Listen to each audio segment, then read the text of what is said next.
Bismillahirrahmanirrahim. Assalamualaikum warahmatullahi wabarakatuh. Alhamdulillah wa syukurillah ala nikmatillah wa salatu wassalamu ala rasulillah wa ala alihi wa azwajihi wa mawala la haula wa la quwwata illa billah. Amma ba'du. Bapak-bapak, ibu-ibu, jamaah Masjid Al-Akbar yang senantiasa dirahmati dan dimuliakan oleh Allah SWT, patut kiranya kita bersyukur kepada Allah SWT karena pemelimpahan rahmat dan nikmatnya kita bersama-sama pada malam hari ini kembali dapat membaca dalam rangka meningkatkan taklim kita. Semoga sholawat dan salam senantiasa terlimpah atas junjungan Nabi besar Muhammad SAW, keluarganya, sahabat-sahabatnya, dan pengikut-pengikutnya yang setia dan istiqomah sampai akhir zaman termasuk kita semua ini. Amin ya rabbal alamin.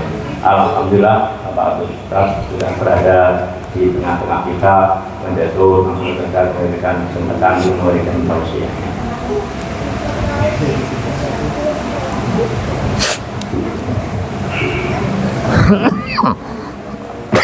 Ya Allah.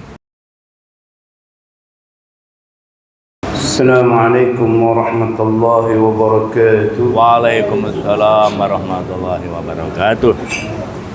الفاتحة إلى أهل سيدنا رسول الله محمد بن عبد الله وعلي بن أبي طالب فاطمة الزهراء وسيدنا الحسن والحسين ثم إلى أرواح سيدنا المحاجر أحمد بن عيسى النبي الكلم محمد بن علي العالمي الشيخ أبو بكر بن سالم ثم إلى مؤلف هذا الكتاب ولجميع المسلمين والمسلمات والمؤمنين والمؤمنات أن الله يغفر لهم ويعلي درجاتهم الجنة يعيد علينا من بركاتهم وأسرارهم وعلومهم الدين والدنيا والآخرة وإلى حضرة النبي المصطفى محمد صلى الله عليه وسلم. الفاتحة.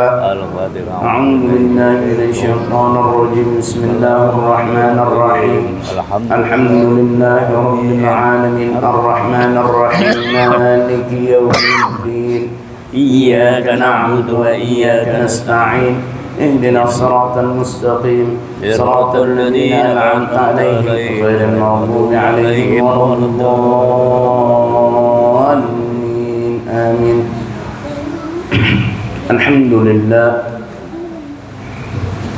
الحمد لله الذي حلانا بعبده المختار من دعانا إليه بالإذن وقد نادانا لبيك يا من دلنا وحدانا وأشهد أن لا إله إلا الله وحده لا شريك له وأشهد أن سيدنا ونبينا محمدا عبده ورسوله.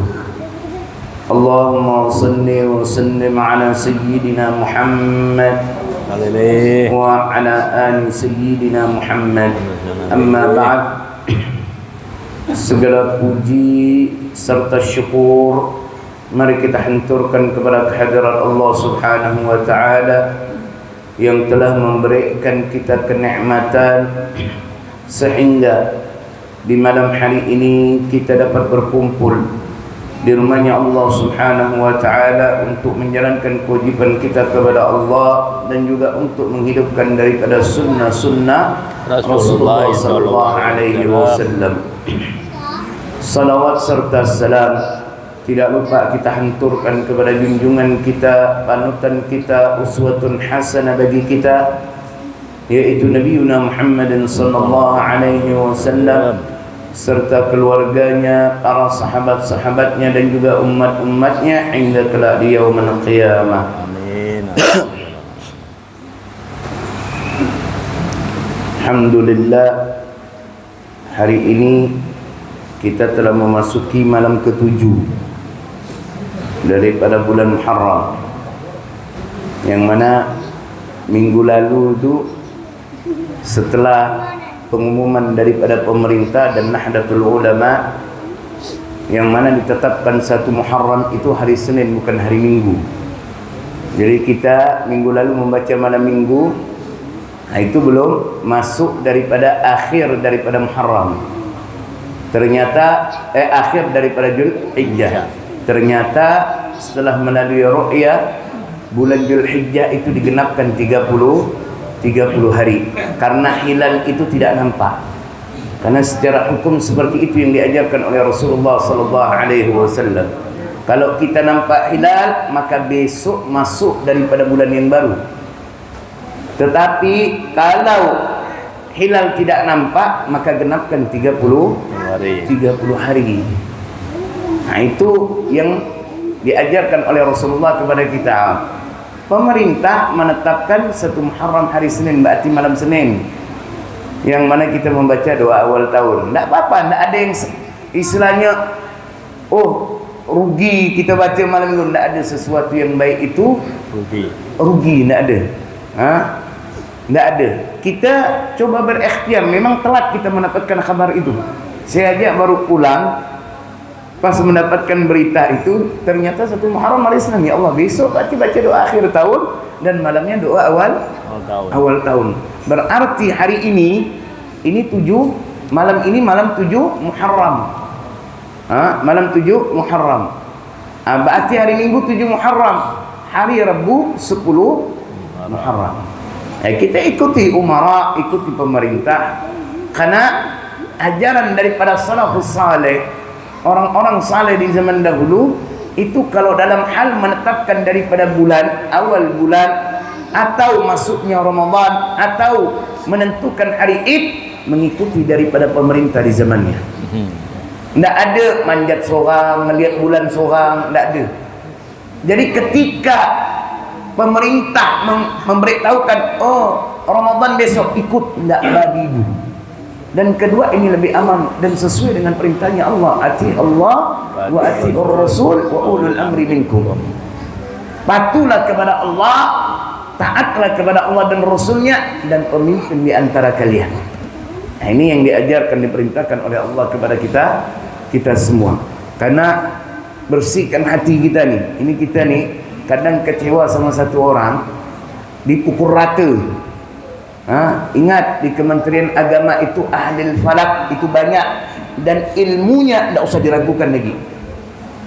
Tidak usah diragukan. Saya kenal beberapa ahli falak yang ada di Kementerian Agama pusat itu alimnya luar biasa.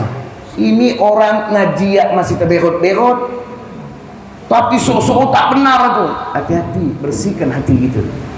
Dan mengikuti pemerintah itu adalah perintah Allah, bukan perintah ulama fulan, bukan perintah fulan bin fulan, tapi itu perintah Allah subhanahu wa ta'ala. Itu lebih aman.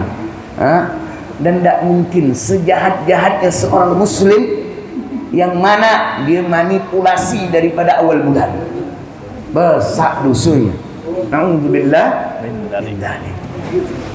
Jadi Muharram nanti, 10 Muharram nanti ini itu jatuh hari Minggu, Pak. Hari Rabu. Jadi ingat, Rabu. Di antara amalan yang dianjurkan kepada kita, yang pertama puasa. Karena hari Asyura itu memang ada historinya.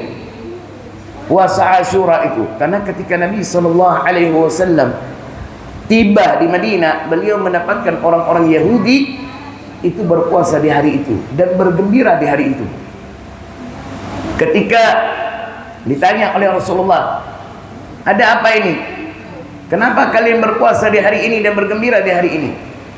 Maka orang-orang Yahudi berkata, karena di hari ini Bani Israel, Nabi Musa diselamatkan oleh Allah dari musuhnya, yaitu Fir'aun. Dan di hari itu Allah tenggelamkan dan binasakan daripada Fir'aun. Jadi sebagai bentuk syukur kepada Allah, Nabi Musa berpuasa di hari itu, dan orang-orang Yahudi berpuasa di hari itu.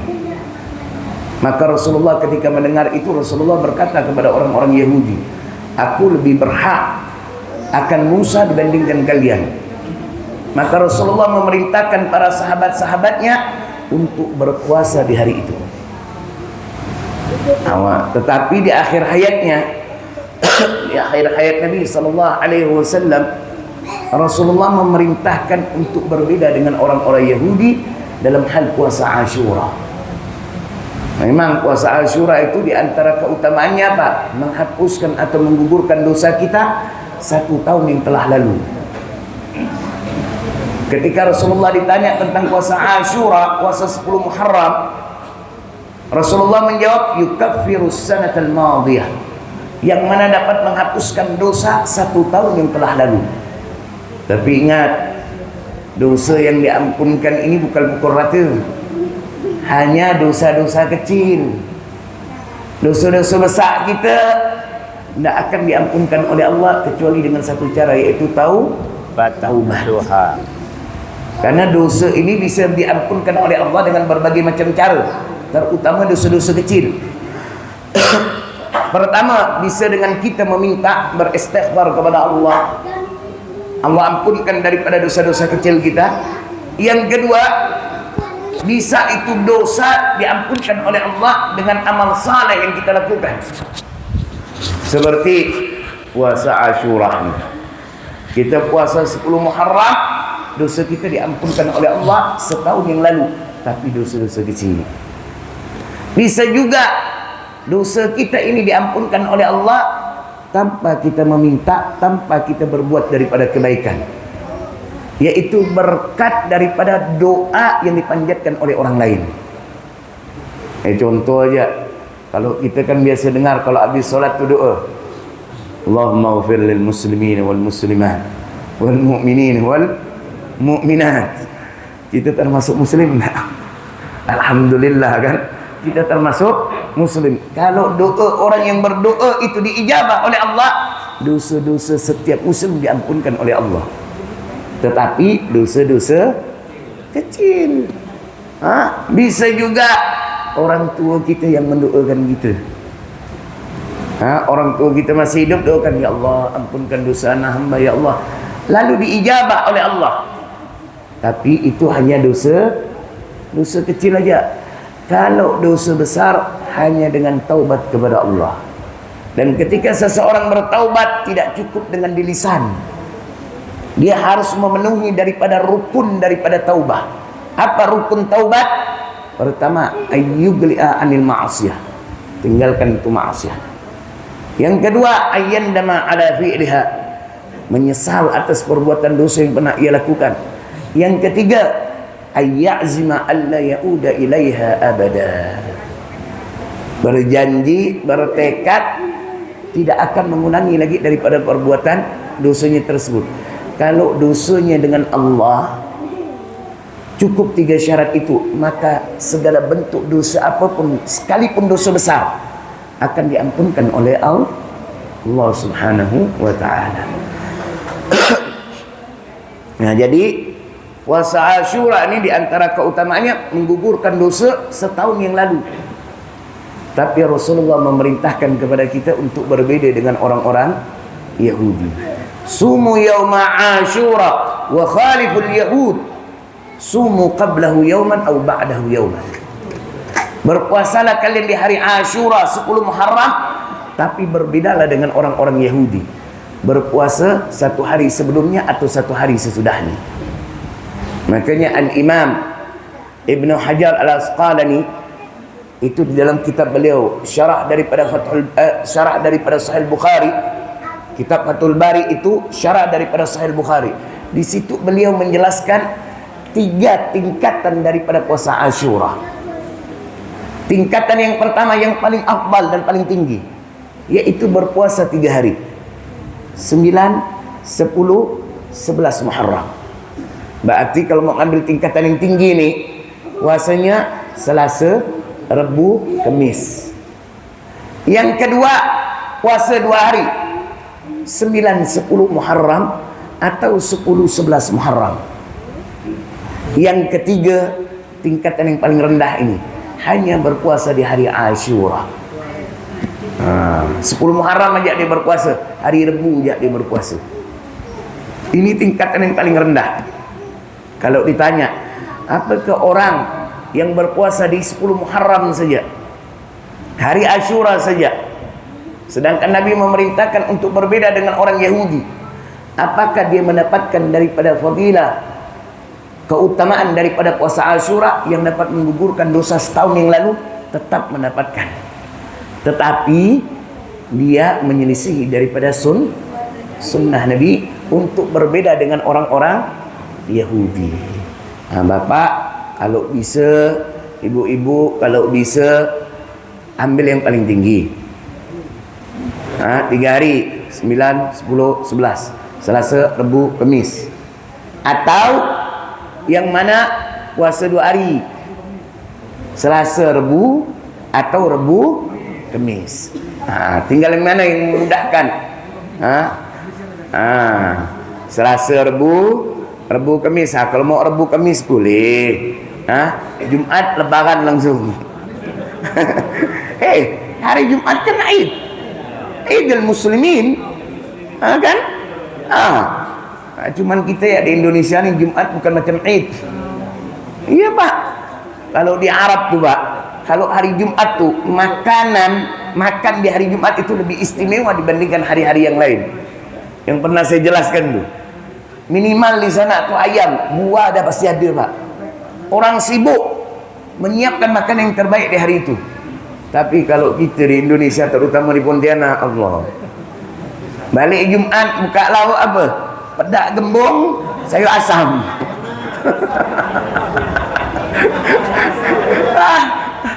Kan? Saya mau tanya nih, kita kalau lebaran, Idul Fitri atau Idul Adha, pernah nggak bapak ibu nemukan satu rumah di lebaran itu lauknya pedak gembung, sayur asam? Semiskin-miskinnya orang, pernah nggak? Paling tada opor. Tapi kita enggak. Hari Jumat yang seharusnya Id bagi kita, ya Allah, masak lauk pedak gembung, ikan kering, paling tada ayam lah. Tapi laki ni pandai ngasih duit lebih. Hari Jumat tuh, Bu, Jumat agak lain masakan.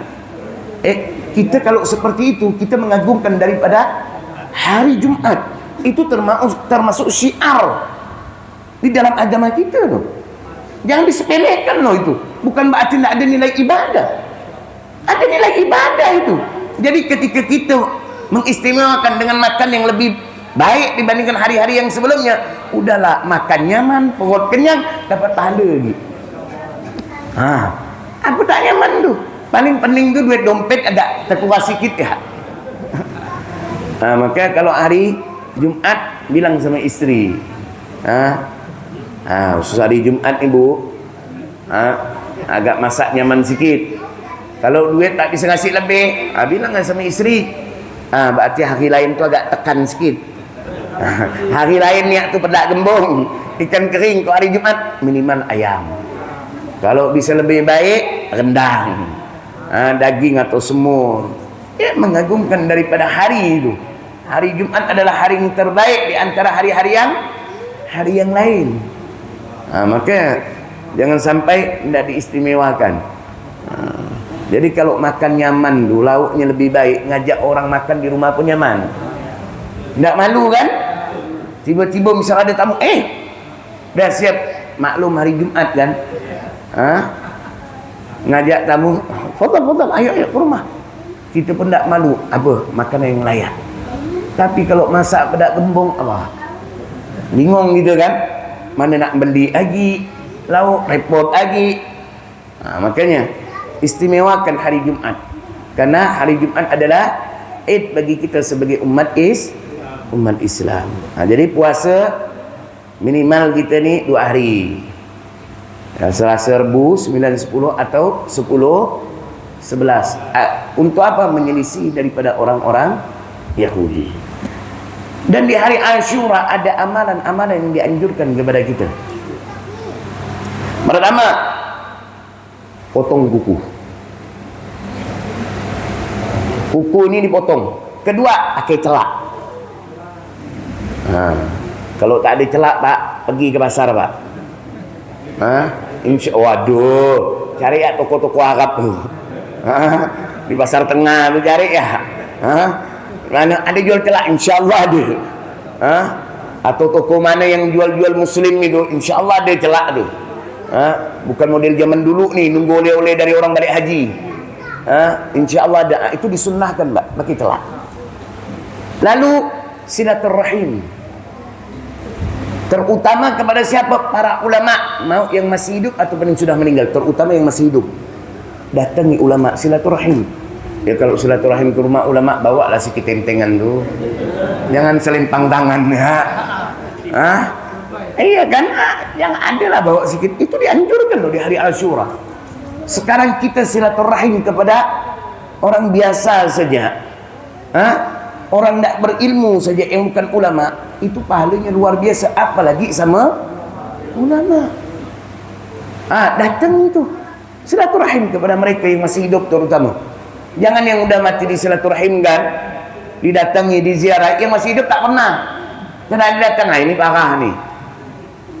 Datangi ulama-ulama, guru-guru kita, khusus di hari itu. Walaupun kata orang seminggu sekali ketemu nih, khusus di hari itu datangi rumah. Bisa jadi nih, kita nih kadang nih kenal dengan ulama itu, sering ketemu dia, tapi tak pernah silaturahim ke rumah dia. Kita dianjurkan di hari itu silaturahim. Itu paling tak ada tu adalah tentengan. Paling tak ada tu kata orang tu bodoh-bodoh tu pisang Singapura lah. Kalau misal berangan mahal pak, mahal pak. Kalau misalnya apa mahal berat nah udahlah Singapura. Asal ada tentengan 10.000 ya pak, banyak. Itu dianjurkan gitu, saling silaturahim, terutama kepada para ulama. Lalu perbanyak sedekah di hari itu, terutama kepada istri, lebihkan uang belanja. Iya pak, itu dianjurkan tuh, lebihkan uang belanja di hari Asyura untuk istri. Lalu senangkan daripada anak yatim di hari itu.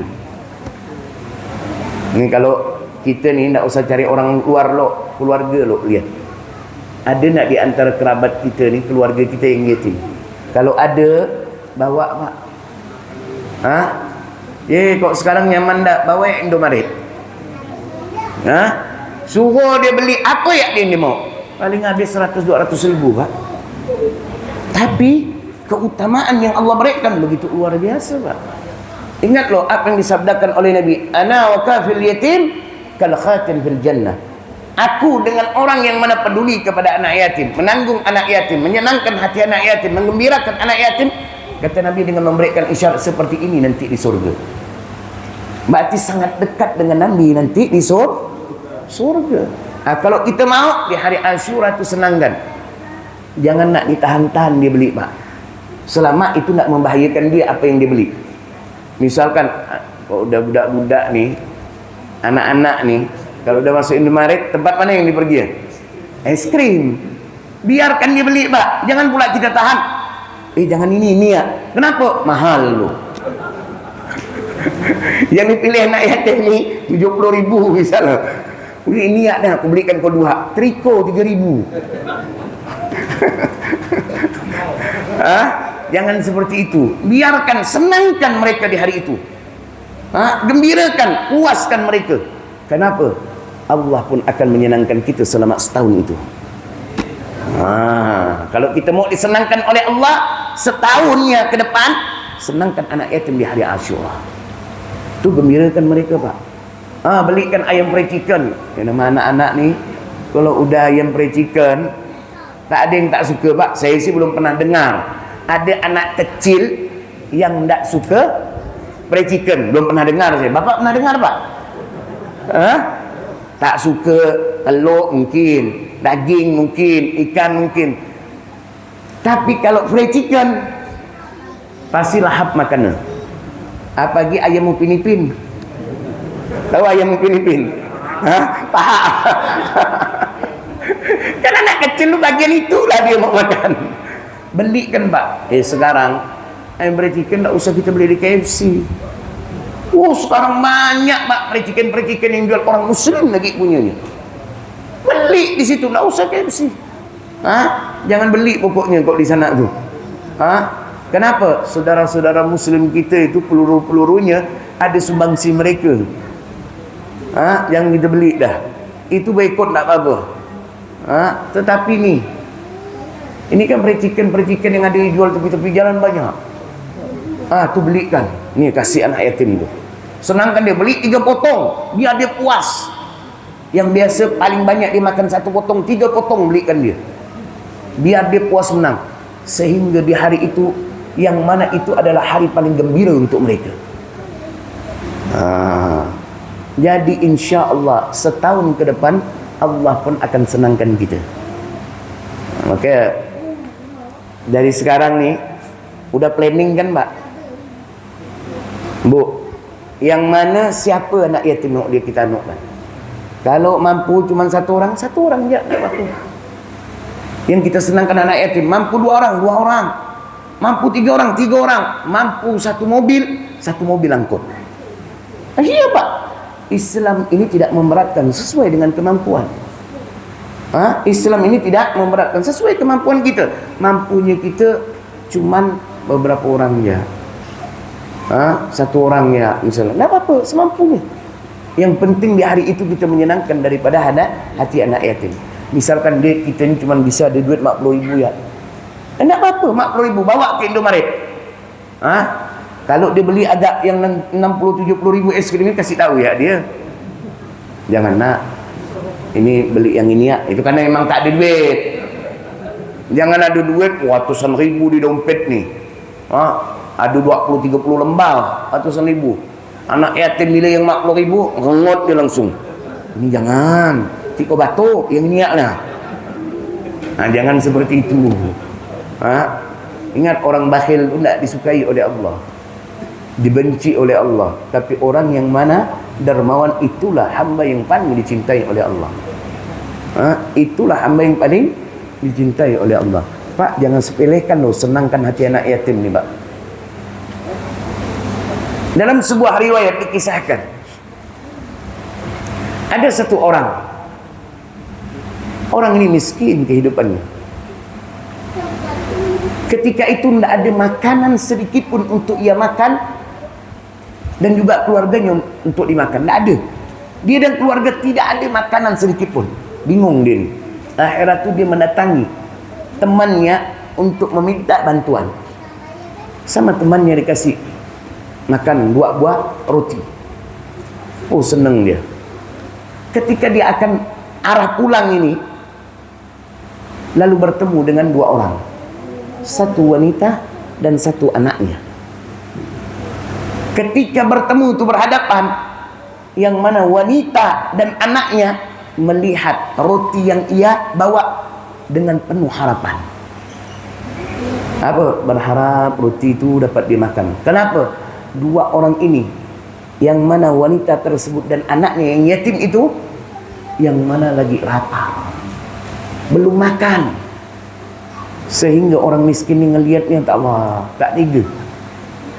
Akhirnya tu 2 roti itu diberikan kepada wanita tersebut dan anaknya yang yatim. Sehingga wanita tersebut gembiranya minta ampun.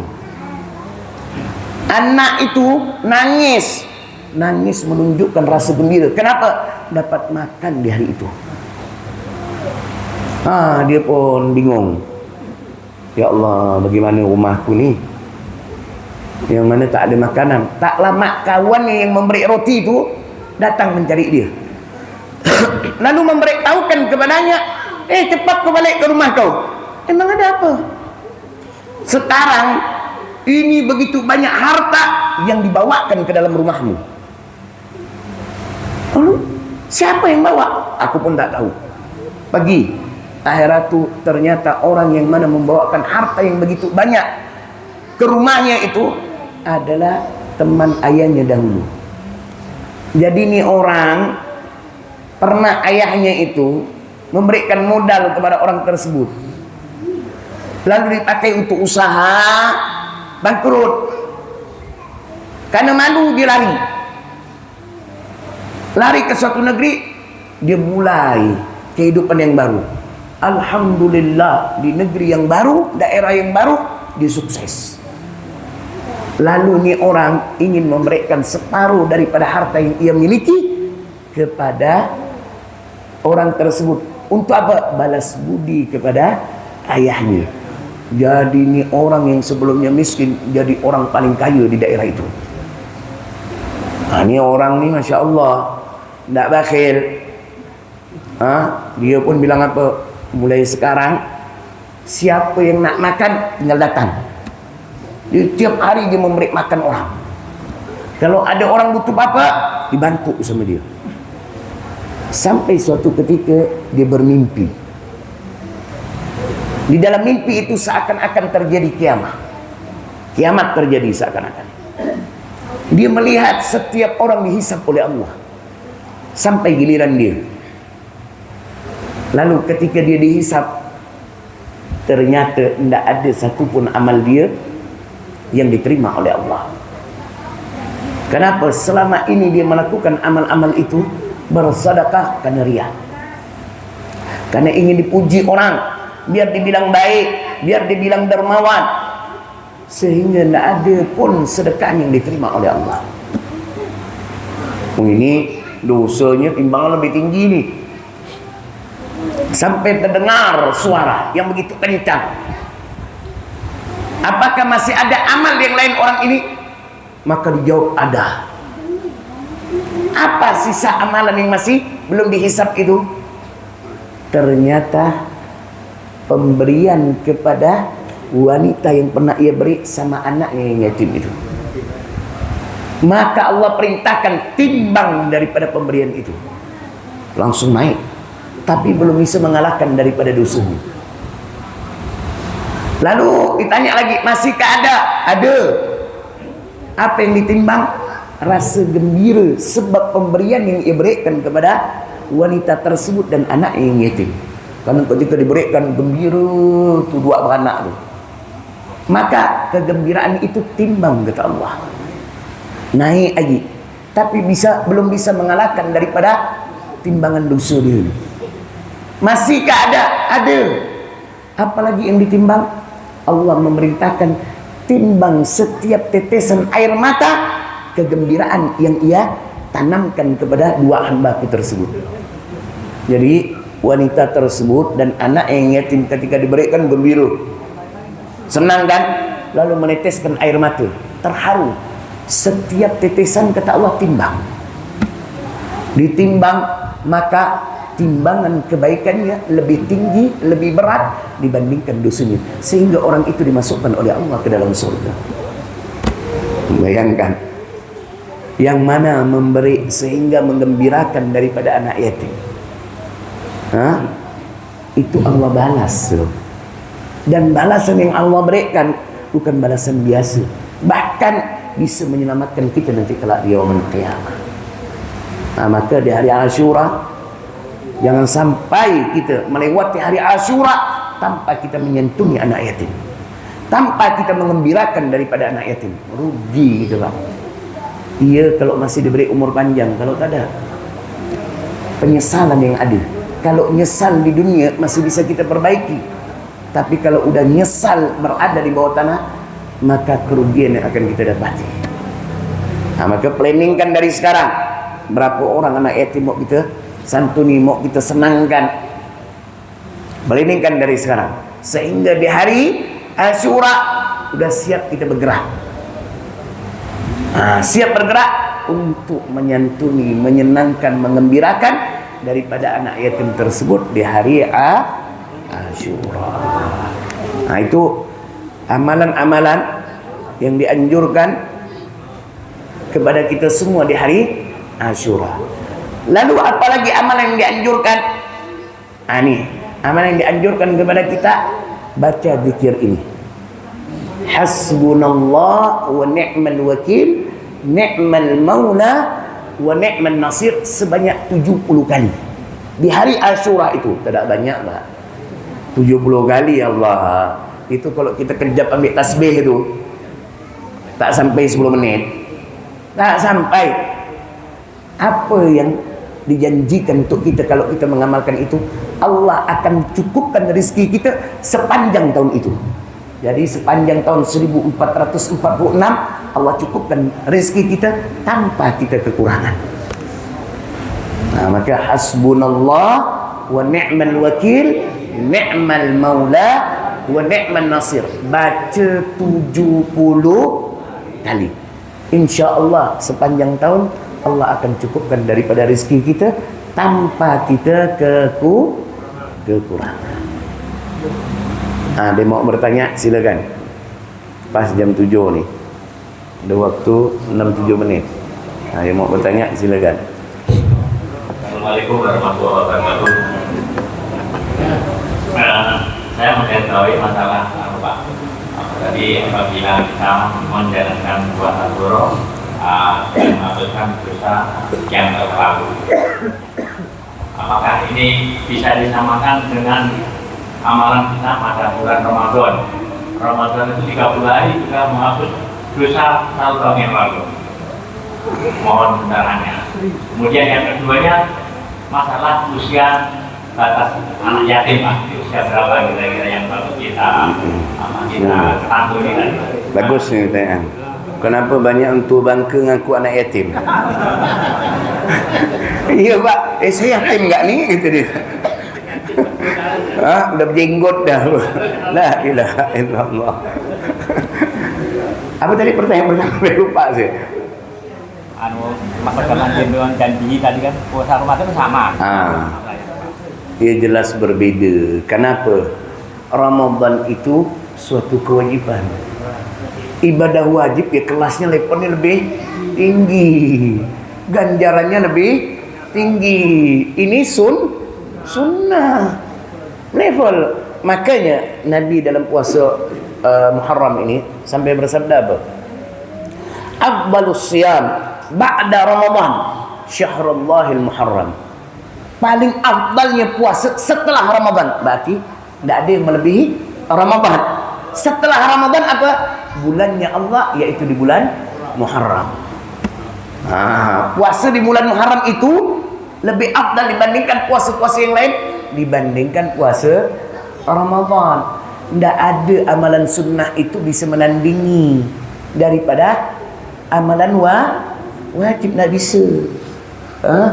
Kenapa? Kita meninggalkan puasa Ashura tidak ada konsekuensi dosa. Tapi puasa Ramadan ketika kita tinggalkan, rontok daripada pondasi agama kita. Karena Rasulullah sendiri yang bersabda, bunyan Islam ala khamsin. Bangunan Islam itu ada 5 perkaranya. Syahadat an la ilaha illallah wa anna Muhammadar Rasulullah. Yang mana bersaksi bahwa tiada Tuhan selain Allah dan Nabi Muhammad adalah utusan Allah. Wa iqamus salat, mendirikan daripada salat. Wa ita'uz zakat, dan juga mengeluarkan zakat. Wa hajjil bait, man istata'a ilaihi sabila, menunaikan ibadah haji bagi yang mampu. Wa shaum Ramadan, dan berpuasa di bulan Ramadan. Tidak bisa ibadah sunnah menandingi ibadah wajib. Dari hadis ini menunjukkan apa? Muharram itu masih di bawah level puasa Ramadan. Itu pertama.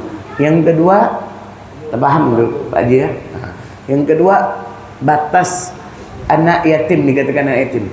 Anak yatim itu dikategorikan yang mana belum baligh. Yang belum baligh.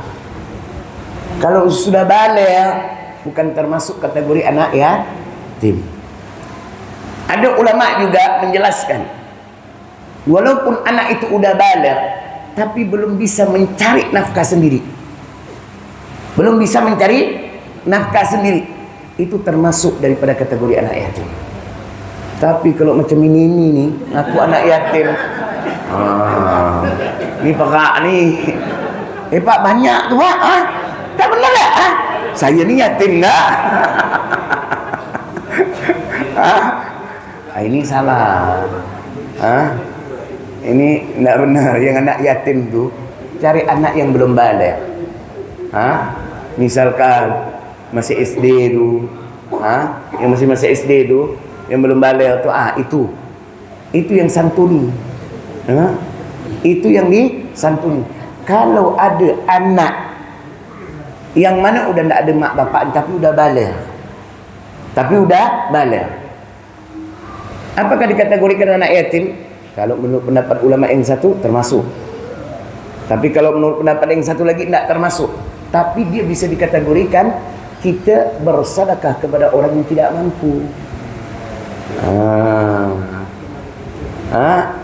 Kita santuni juga, kita gembirakan juga, karena itu dianjurkan juga kita memperbanyak sedekah, terutama kepada anak yang tidak mampu. Maka cari anak yatim yang dikategorikan belum baligh.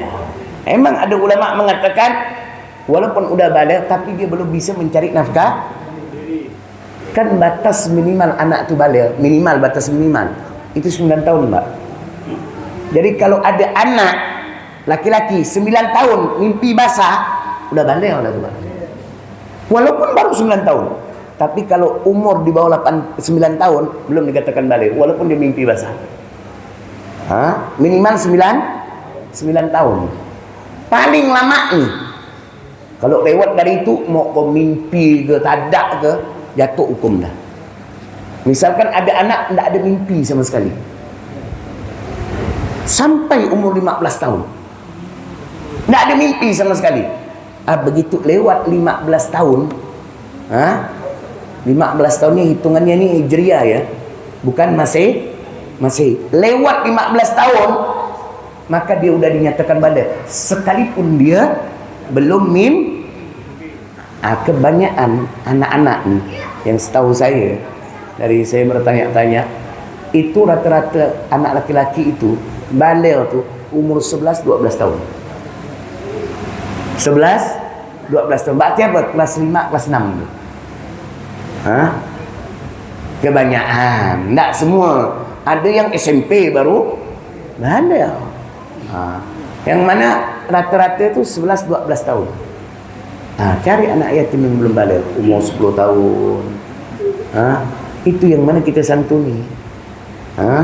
Itu yang kita santuni, itu yang kita gembirakan di hari Ashura. Paham Pak Haji ya? Jam berapa dah tu? Dah ada tu? Berapa minit lagi tu? InsyaAllah minggu depan lah kita lanjutkan. Semoga apa yang kita kaji di malam hari ini kita mendapatkan ilmu yang barakah, ilmu yang bermanfaat, ilmu yang bisa menambah ketaatan kita kepada Allah, ilmu yang bisa menambah kesempurnaan amal ibadah kita, ilmu yang bisa menambah rasa takut dan juga cinta kita kepada Allah dan juga kepada Rasulullah sallallahu alaihi wasallam. Dan semoga perkumpulan kita di malam hari ini menjadi wasilah bagi kita, perantara bagi kita untuk mendapatkan syafaatnya Rasulullah sallallahu alaihi wasallam kelak di yaumul qiyamah. Dan semoga kita semua selalu diberikan kesehatan oleh Allah, diberikan umur yang panjang dalam ketaatan kepada Allah Subhanahu wa taala, dan semoga segala urusan dunia dan akhirat kita dimudahkan oleh Allah, dan semoga rezeki kita dilancarkan oleh Allah dengan rezeki yang halal dan juga barakah, dan semoga anak-anak kita dijadikan anak-anak yang saleh dan juga salihah, dan semoga segala bentuk amal ibadah kita diterima oleh Allah, dan semoga dosa-dosa kita diampunkan oleh Allah, dan semoga kita semua diwafatkan oleh Allah Subhanahu wa taala dalam keadaan husnul khatimah. Kalimat terakhir yang kita ucapkan ketika kita meninggalkan dunia adalah la ilaha illallah Muhammadar Rasulullah sallallahu alaihi wasallam. Subhanakallahumma bihamdika wa ashhadu an la ilaha illa anta wastaghfiruka wa atubu ilaik.